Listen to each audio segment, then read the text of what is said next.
আসসালামু আলাইকুম। নাফিসা তাবাসসুম স্বাগত জানাচ্ছি এনটিভির মধ্যরাতের খবরে। ক্রাউন সিমেন্ট শিরোনাম দেখছিলেন, এবারে পুরো খবর। অন্তর্বর্তী সরকারের দায়িত্ব পালন অসম্ভব করে তুলে সরকার প্রয়োজনীয় ব্যবস্থা নেবে বলে সতর্ক করেছে উপদেষ্টা পরিষদ। পরাজিত শক্তির ইন্ধনে এবং বিদেশি ষড়যন্ত্রের অংশ হিসেবে যে কোনো প্রচেষ্টায় সরকার সব কারণ জনসম্মুখে উপস্থাপন করে পরবর্তী সিদ্ধান্ত নেবে। শনিবার প্রধান উপদেষ্টার সভাপতিত্বে উপদেষ্টা পরিষদের বৈঠক শেষে এই বিবৃতি দেয় উপদেষ্টা পরিষদ। এ সময় পরিকল্পনা উপদেষ্টা ওয়াহিদ উদ্দিন মাহমুদ জানান, পদত্যাগ করছেন না ডক্টর মোহাম্মদ ইউনূস। হাসান মাহমুদের রিপোর্ট। ছাত্র জনতার গণ অভ্যুত্থানে স্বৈরাচার সরকারের পতনের পর দায়িত্ব গ্রহণ করে ডক্টর মোহাম্মদ ইউনূসের নেতৃত্বাধীন অন্তর্বর্তী সরকার। দায়িত্ব গ্রহণের পর থেকে ২০০-রও অধিক আন্দোলন মোকাবেলার পাশাপাশি প্রতিকূলতার মধ্য দিয়ে এগিয়ে চলে তারা। তবে গেল কয়েকদিনে রাজনৈতিক পক্ষসহ বিভিন্ন পক্ষের নানামুখী বক্তব্যে কিছুটা সংকট সৃষ্টি হয়, যার প্রেক্ষিতে ডক্টর ইউনূসের পদত্যাগের বিষয়টি সামনে আসে। এমন বাস্তবতায় এনএসি সম্মেলন কক্ষে প্রধান উপদেষ্টা ডক্টর মোহাম্মদ ইউনূসের সভাপতিত্বে ১১তম জাতীয় অর্থনৈতিক পরিষদের নির্বাহী কমিটি একনেকের সভা শেষে জরুরি বৈঠকে বসে উপদেষ্টা পরিষদ। এই দায়িত্ব পালনে যেসব প্রতিবন্ধকতাগুলো আসছে, সেই প্রতিবন্ধকতাগুলো আমরা আলোচনা করেছি এবং আমরা প্রত্যেকে এই যে বিভিন্ন জায়গা থেকে কি প্রতিবন্ধকতা হচ্ছে, কার কি প্রতিবন্ধকতা হচ্ছে, বিভিন্ন মন্ত্রণালয়ে সংস্কার কাজে আমরা এগিয়ে নিতে গেলে কি কি প্রতিবন্ধকতা হচ্ছে সেগুলো আমরা দেখছি। পরে উপদেষ্টা পরিষদের বিবৃতিতে জানানো হয়, সরকারের সক্রিয়তা, সংস্কার উদ্যোগ, বিচার প্রক্রিয়া, সুষ্ঠু নির্বাচন ও স্বাভাবিক কার্যক্রমকে বাধাগ্রস্ত করে এমন কর্মকাণ্ড অর্পিত দায়িত্ব পালন করাকে অসম্ভব করে তুললে সরকার জনগণকে সঙ্গে নিয়ে প্রয়োজনীয় সিদ্ধান্ত গ্রহণ করবে। এইটা আমাদের আসল কাজ। সেই কাজেও কি কি প্রতিবন্ধকতা থেকে আসছে সেগুলো আমরা চিহ্নিত করার চেষ্টা করেছি এবং আমরা আহ্বান জানাবো গণ অভ্যুত্থানের পক্ষের সকল শক্তিকে, রাষ্ট্রীয় সকল সংস্থাকে আমাদের এই লক্ষ্য অর্জনে সহায়তা করার জন্য। বিবৃতিতে বলা হয়, শত বাধার মাঝেও জুলাই অভ্যুত্থানকে ধারণ করে গোষ্ঠী স্বার্থকে উপেক্ষার মধ্য দিয়ে অন্তর্বর্তী সরকার দায়িত্ব পালন করে যাচ্ছে। বিভিন্ন সময় নানা ধরনের অযৌক্তিক দাবি দেওয়া, উদ্দেশ্য প্রণোদিত ও এখতিয়ার বহির্ভূত বক্তব্য এবং কর্মসূচি দিয়ে স্বাভাবিক কাজের পরিবেশ বাধাগ্রস্ত করে তোলা হচ্ছে এবং জনমনে সংশয় ও সন্দেহ সৃষ্টি করা হচ্ছে। Hasan Mahmud, NTV news, Dhaka. প্রধান উপদেষ্টা ডক্টর মোহাম্মদ ইউনূসের সঙ্গে বৈঠকে উপদেষ্টা পরিষদ পুনর্গঠন ও আগামী ডিসেম্বরের মধ্যে জাতীয় নির্বাচন অনুষ্ঠানের দাবি জানিয়েছে বিএনপি। দলটির নেতারা বলেছেন, জাতীয় নির্বাচন অনুষ্ঠানের জন্য দ্রুত রোডম্যাপ ঘোষণা করতে হবে আর সংস্কার প্রক্রিয়া চলমান থাকবে। তবে নির্বাচনের ব্যাপারে কোনো সময়সীমা বেঁধে দিতে চায় না জামায়াতে ইসলামী। আর নির্বাচন কমিশন পুনর্গঠন করে অবিলম্বে স্থানীয় সরকার নির্বাচনের দাবি জানিয়েছে এনসিপি। শনিবার রাতে আলাদা বৈঠকে এসব বক্তব্য ও দাবি তুলে ধরেন দলগুলোর নেতারা। আরও জানাচ্ছেন ফাহাদ মোহাম্মদ। বিদ্যমান রাজনৈতিক পরিস্থিতি নিয়ে আলোচনা করতে প্রধান উপদেষ্টার আমন্ত্রণে শনিবার সন্ধ্যায় রাষ্ট্রীয় অতিথি ভবন যমুনায় যান বিএনপি স্থায়ী কমিটির সদস্য ডক্টর খন্দকার মোশাররফ হোসেনের নেতৃত্বে বিএনপির প্রতিনিধি দল। প্রধান উপদেষ্টার সাথে বৈঠকে অংশ নেন দলটির স্থায়ী কমিটির সদস্য ডক্টর আব্দুল মঈন খান, আমির খসরু মাহমুদ চৌধুরী এবং সালাউদ্দিন আহমেদ। ঘণ্টাখানেক বৈঠক শেষে ডক্টর খন্দকার মোশাররফ হোসেন সাংবাদিকদের জানান, ডিসেম্বরের মধ্যে জাতীয় সংসদ নির্বাচন আয়োজনের রোডম্যাপ চেয়েছে বিএনপি। পাশাপাশি একটি সুষ্ঠু ও নিরপেক্ষ নির্বাচনের পরিবেশ বজায় রাখার স্বার্থে উপদেষ্টা পরিষদ থেকে বিতর্কিত সদস্যদের বাদ দিয়ে উপদেষ্টা পরিষদ পুনর্গঠনের দাবি জানানো হয়। সুষ্ঠু, নিরপেক্ষ ও অবাধ নির্বাচন অনুষ্ঠানের উদ্দেশ্যে সরকারের নিরপেক্ষতা বজায় রাখার স্বার্থে বিতর্কিত উপদেষ্টাদের বাদ দিয়ে উপদেষ্টা পরিষদ পুনর্গঠনের জন্য আমরা দাবি জানিয়েছি। নির্বাচন সংশ্লিষ্ট সংস্কার কার্যক্রম অবিলম্বে সম্পন্ন করে ডিসেম্বরের মধ্যে জাতীয় সংসদ নির্বাচন অনুষ্ঠানের জন্য দ্রুত প্রদানের দাবি আমরা জানিয়েছি।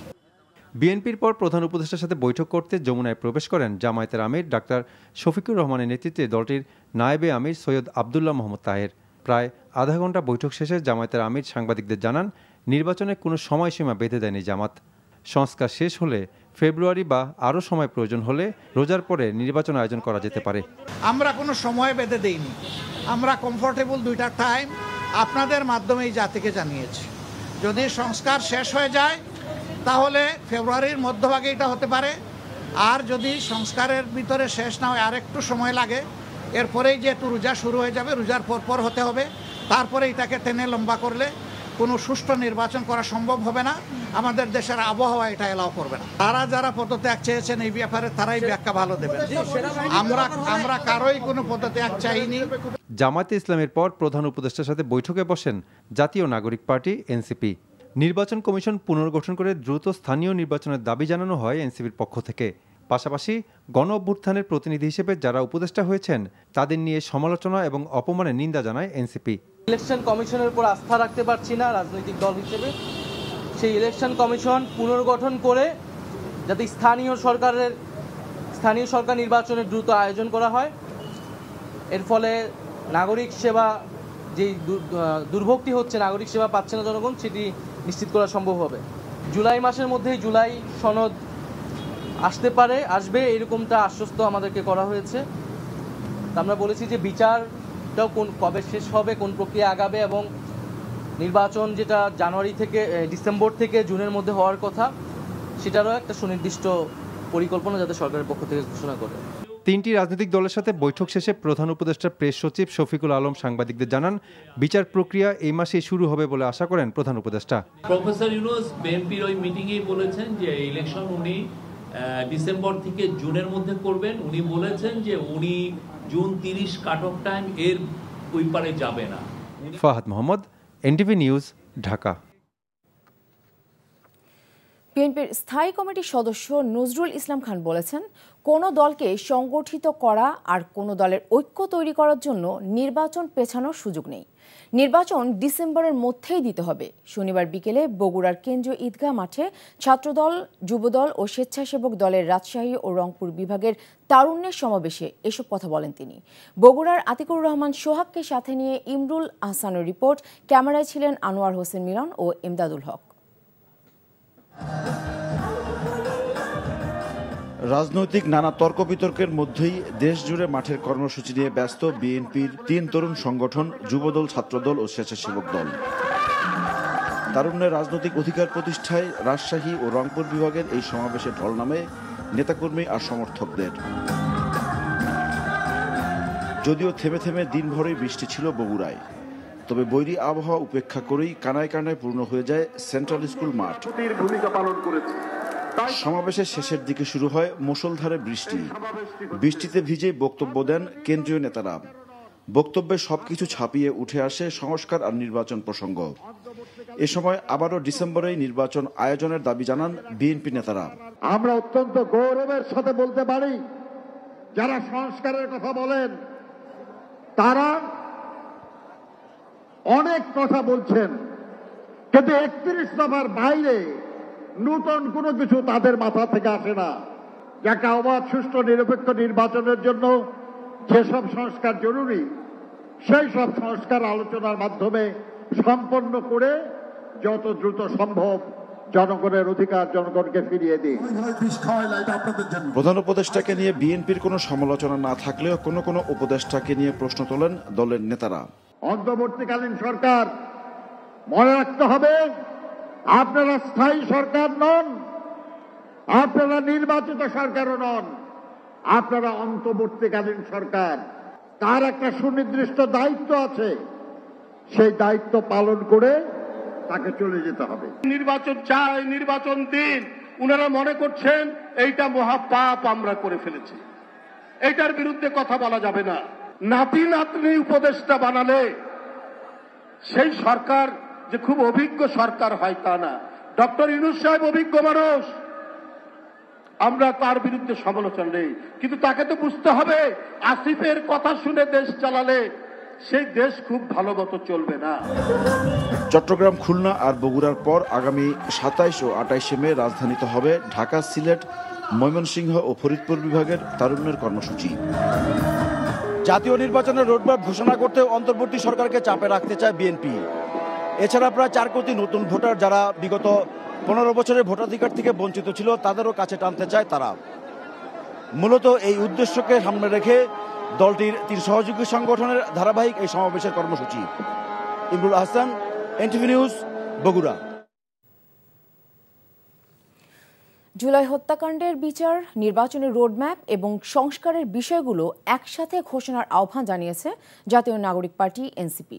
শনিবার এক সংবাদ সম্মেলনে দলটির পক্ষ থেকে বলা হয়, 2 উপদেষ্টার সাথে তাদের দলের কোনো সম্পর্ক নেই, তবে গণ অভ্যুত্থানের স্পিরিট বাস্তবায়নে তারা দায়িত্ব পালন করবে বলে প্রত্যাশা তাদের।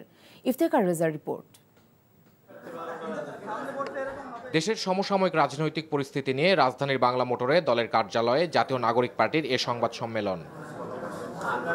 নাহিদ ইসলাম বলেন, অন্তর্বর্তীকালীন সরকার শুধু নির্বাচনের সরকার নয়, বরং জুলাই গণহত্যা সহ বিগত সময়ে নানা অনাচারের মৌলিক সংস্কারও তাদের দায়িত্ব। বিচার, সংস্কার এবং নির্বাচন এই 3টিরই রোডম্যাপ একসাথে প্রকাশ করা উচিত। তাহলে জনমনে এবং সকল রাজনৈতিক দলগুলোর মধ্যে এক ধরনের স্বস্তি তৈরি হবে, আস্থার জায়গা তৈরি হবে।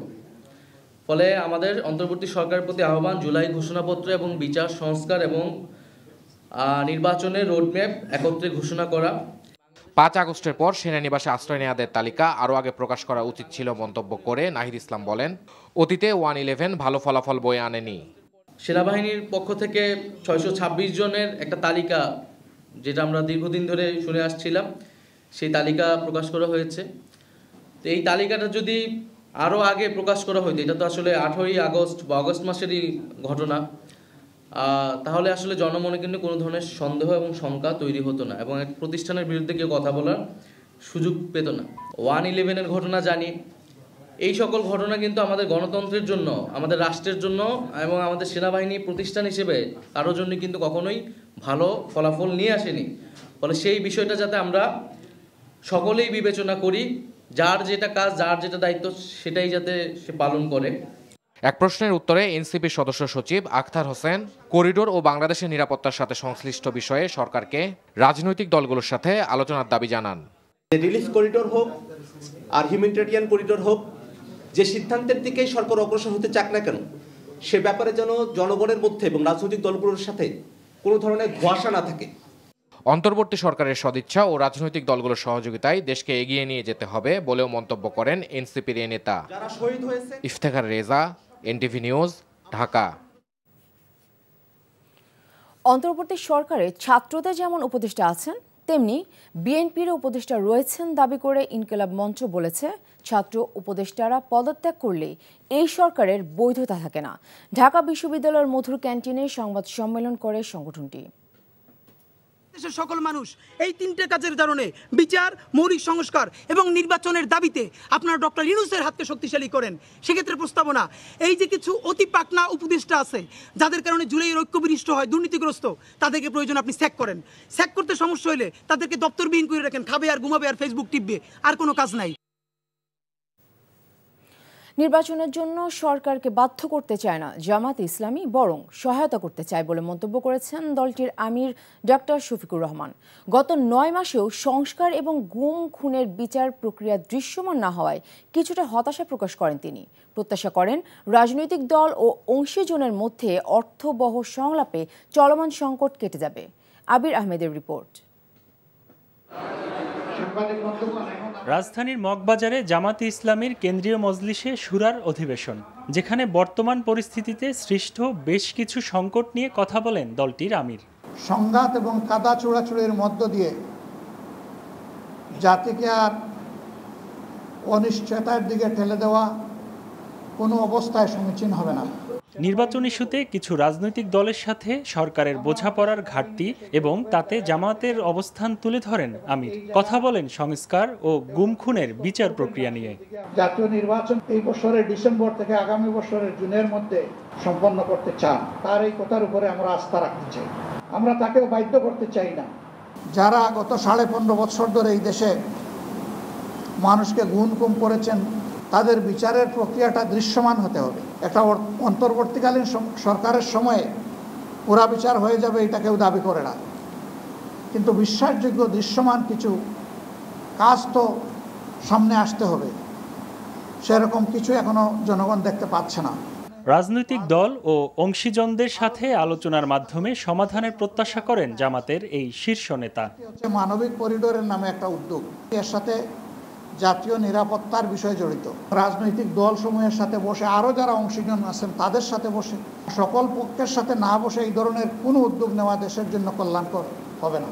সেনাবাহিনী নিয়ে যে কোনো বিতর্কিত মন্তব্য দেশের সার্বভৌমত্বকে ক্ষতিগ্রস্ত করবে বলেও মন্তব্য করেন তিনি। সেনাবাহিনীকে নিয়ে যে কোনো ধরনের মন্তব্য করা থেকেও বিরত থাকা উচিত বলে আমরা মনে করি। আবির আহমেদ, এনটিভি নিউজ, ঢাকা। আন্তর্জাতিক পর্যায়ে চাপ তৈরি হওয়ায় স্বৈরাচার শেখ হাসিনার দুই ঘনিষ্ঠ ব্যক্তির মালিকানাধীন ৯০ মিলিয়ন পাউন্ড মূল্যের সম্পদ জব্দ করেছে যুক্তরাজ্য। Bangladesh bank governor doctor Ahsan H Mansur এ তথ্য জানিয়ে বলেছেন, আইনি প্রক্রিয়ায় এসব সম্পদ ফিরিয়ে আনতে হবে। আর আসন্ন ঈদে বাজারে নতুন টাকার নোট আসবে জানিয়ে বলেন, এসব নোটে কোনো ব্যক্তির ছবি থাকছে না। মেজবাহ হাসানের রিপোর্ট। ব্রিটিশ পত্রিকা দ্য গার্ডিয়ান ও দুর্নীতি বিরোধী সংস্থা টিএ এর যৌথ তদন্তে স্বৈরাচার শেখ হাসিনার ঘনিষ্ঠজনদের যুক্তরাজ্যে বিলাসবহুল সম্পত্তির অনুসন্ধানে নামে দেশটির crime agency NCA. Salman F রহমানের ছেলে আহমেদ শায়ান ও তার চাচাতো ভাই আহমেদ শাহরিয়ার রহমানের মালিকানাধীন লন্ডনে প্রায় ৯০ বিলিয়ন পাউন্ড জব্দ করে সংস্থাটি। যুক্তরাজ্যের এই পদক্ষেপটি ইতিবাচক হিসেবে দেখছেন গভর্নর। বলেন, আন্তর্জাতিক সম্প্রদায়ও অর্থ পাচার নিয়ে চাপের মধ্যে রয়েছে। এই অর্থ দেশে ফিরিয়ে আনতে প্রয়োজন দুই দেশের রাজনৈতিক সদিচ্ছা। আন্তর্জাতিক সম্প্রদায় তারাও কিন্তু একটা চাপের মধ্যে আছে। সেই চাপেরই ফলশ্রুতিতে আজকে আমরা দেখলাম যে কিছু ব্রিটিশ ক্রাইম এজেন্সি, যেটা এনসিএ বলে, তারা কিছু অ্যাসেট ফ্রিজের দিকে গিয়েছে। এটা খুবই এনকারেজিং জিনিস। এটা আরও সামনের দিকে আরও বেগবান করতে হবে। সম্পদটা আটকে গেলে আর নড়াচড়া করতে পারবে না। বিচারক সিদ্ধান্ত নেবেন যে সেই সম্পদটা তার না বাংলাদেশের। কেন্দ্রীয় ব্যাংক গভর্নর জানান, শীঘ্রই বাজারে আসছে নতুন টাকার নোট। 3টে নোট আসছে বাজারে খুব শীঘ্রই। সেটা হচ্ছে 1000 টাকার নোট, 50 টাকা আর 20 টাকা। এটা আমরা ঈদের আগেই পাবেন আপনারা দেখতে। এবং এখানে কোনো ব্যক্তির ছবি থাকবে না। ঐতিহাসিকভাবে বাংলাদেশের জন্য গুরুত্বপূর্ণ স্থাপনা সেগুলো থাকবে। সেটা মসজিদই হোক, মন্দিরই হোক, সেটা আমরা তো কোনো পার্থক্য করছি না। অনুষ্ঠানে ক্যাশলেস সোসাইটি গড়তে সকলকে এগিয়ে আসার আহ্বান জানান তিনি। Misbah Hasan, NTV news, Dhaka.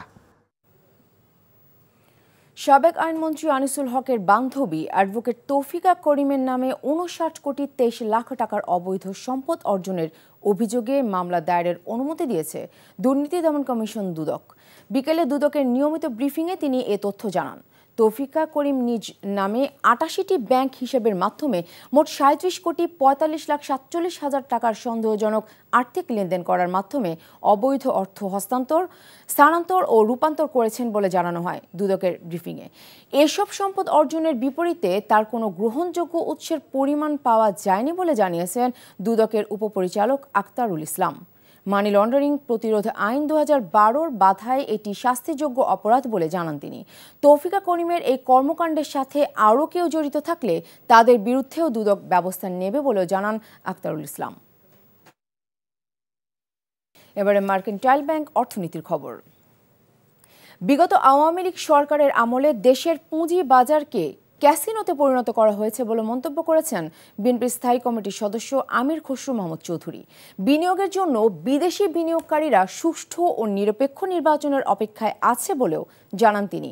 শনিবার রাজধানীর নিকুঞ্জে ডিএসই টাওয়ারে পুঁজিবাজারের বর্তমান অবস্থায় রাজনৈতিক ভাবনা নিয়ে ডিএসই ব্রোকার্স অ্যাসোসিয়েশন আয়োজিত অনুষ্ঠানে এসব কথা বলেন তিনি। অর্থনীতি থেকে পুঁজিবাজার বিচ্ছিন্ন মন্তব্য করে সাবেক এই বাণিজ্যমন্ত্রী আরও বলেন, শেয়ার বাজারকে পলিটিক্যাল ওনারশিপের মধ্যে আনতে হবে। এ সময় সিপিডির সম্মানীয় ফেলো ডক্টর দেবপ্রিয় ভট্টাচার্য বলেন, রাজনৈতিক সিন্ডিকেট ও প্রভাবশালী রাজনীতিবিদদের কারসাজিতে বিগত সরকারের আমলে শেয়ার বাজার থেকে হাজার কোটি টাকা লুটপাট করা হয়েছে। আগামী বাজেটে পুঁজিবাজার নিয়ে সমন্বিত পদক্ষেপ নেওয়ার আহ্বান জানান বক্তারা।